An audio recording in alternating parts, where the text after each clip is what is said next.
I worked as a flight attendant for two of the world's best airlines. Was it easy? Was it tough? Was it worth it? Do I regret it? This is Rosie and I am ex-Etihad Airways cabin crew and ex-Qatar Airways cabin crew.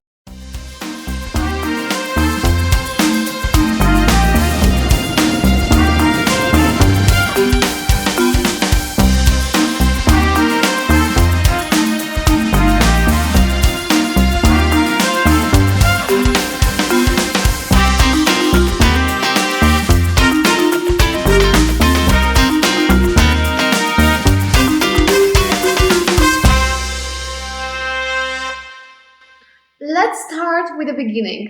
Firstly, how did I get here? Why a flight attendant? And why going for the top airlines? Well, as many other people in their early 20s, my biggest desire was to travel the world.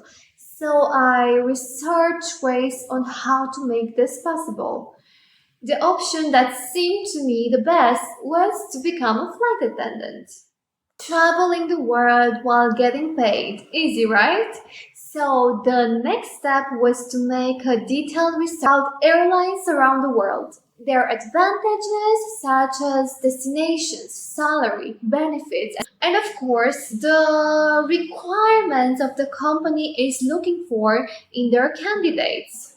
Among many airlines of my research, my attention was caught by those well-known airlines: Emirates, Qatar Airways, and Etihad Airways, because of their benefits. These airlines had what I was looking for, and I had the qualities that they were looking for. These three companies have very similar requirements and benefits actually, so I was happy to go for any of them. My main goal was to travel the world while affording a nice lifestyle. At that point, I didn't know that much about what a cabin crew is. My impression was that a flight attendant is that nice person with a warm smile, who is serving you during your trip, asking you to help with the baggage and so on. I got to know that there is a bigger picture of the story shortly after I turned 21 years old, because that's the minimum age of becoming a cabin crew in the Middle East, and after a few interview failures, I finally got a lucky email with the excitement news that I will move to Doha soon and start the training for becoming a cabin crew with Qatar Airways, at that point the world's best airline. As I was in my early 20s, I had no second thoughts, no worries, no regrets, and no fears, so I immediately accepted the offer and moved to Qatar. I want to mention that these top airlines take care of everything after you were selected. They will take care of your travel tickets, visas, all the paperwork, accommodation, and of course, training. And yes, during the training, you are also paid. Qatar Airways was my first airline, so I couldn't really make a comparison. It was a tough training, I won't lie. It felt like being in the army for 2 months, waking up at 4, being in the classroom 8 hours, 6 days out of 7 in a week, learning very technical stuff about airplanes, aviation, regulations, and safety procedures. This was not fun, and definitely not just serving tea and coffee. This easy part came just late in the training. The good part about the training is that you are not the only one there.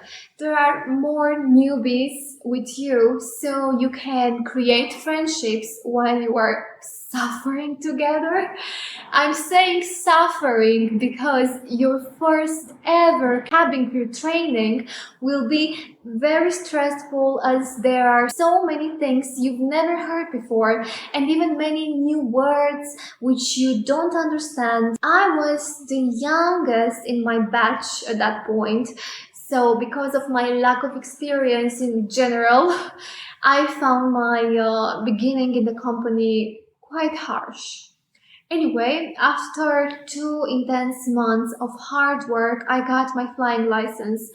I started flying. The job was super challenging at first. Working for five-star airlines such as Qatar Airways, it means working in a high standards environment, so our passengers have very high expectations and they are very demanding. It took me around 3, maybe 4 or 5 months of working to feel actually confident in my job. The beginning was tough. I discovered the side of this lifestyle which they don't really tell you about in training. I had passengers shouting at me. I had colleagues shouting at me. I have met Mr. Jetlag. I flew over the world at weird times of the night. I also had new feelings as being homesick and missing my friends. The funny thing was that while all of those awful things were happening to me, that was the same time when the most amazing were also happening to me. I have met amazing people among my crew or even among my passengers. I have learned so much about different cultures in such a short time. And finally, I got to travel the world in just a few months. I went to Europe, to Asia, to Africa and Australia. I even got my US crew visa. Time went super fast. The more I flew, the more I learned about my job and the more confident I felt until 2020. That was an awful time for the aviation industry, and not only, we all remember the madness, the lockdown, flights were getting cancelled. Of course, the travel industry was really affected as people stopped traveling. I promise to share in another video what happened to me personally during those times because it is an interesting story.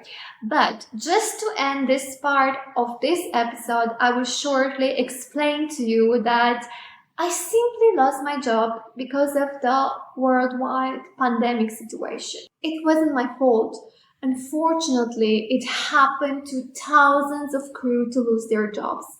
I was skipped that year that followed as I was not in aviation anymore. But once airlines started recruiting again, finally, I took my chance and went for an interview with Etihad Airways. Why not going to Qatar, you might ask? Why not trying Emirates, you might ask? I might keep these topics as titles for my next episodes as they have valid reasons. And if you are interested to know, please write down in the comments. So, coming back, I was accepted to work for Etihad Airways, so I moved to Abu Dhabi. I had to start the training all over again, and just as an extra information, every time you move to a different airline, you have to do the training again. Why? Because each airline has its own requirements. The training at Etihad Academy was very similar to the information and experience I already gained with Qatar Airways. This training was piece of cake for me as I already knew what's all about. Etihad training was actually so much better as an experience. It was more interactive, more relaxed, and definitely more fun. In many ways, I loved being part of the Etihad family. Maybe because it is a smaller company than Qatar Airways, the things in the company are more relaxed.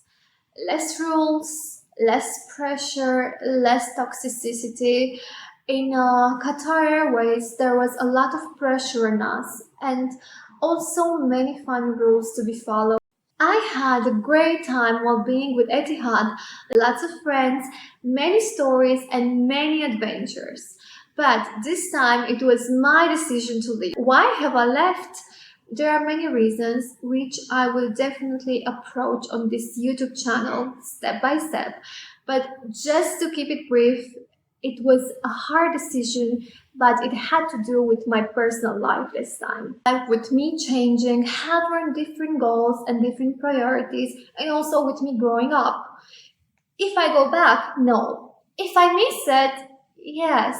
And for this reason, because I miss that part of my life sometimes, I decided to create this YouTube channel.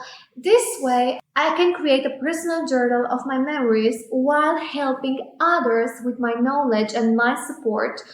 This is a channel for those who are interested in aviation, in what's behind the airlines industry, what it takes to be a flight attendant, what it takes to travel, and a bit of a galley gossip.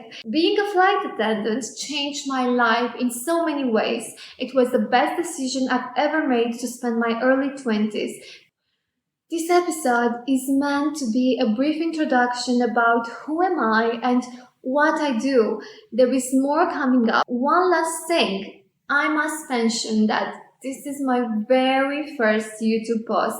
Maybe you can sense that I'm a bit shy to talk to the camera, but I promise I'm gonna get better at it, sharing my personal experience here.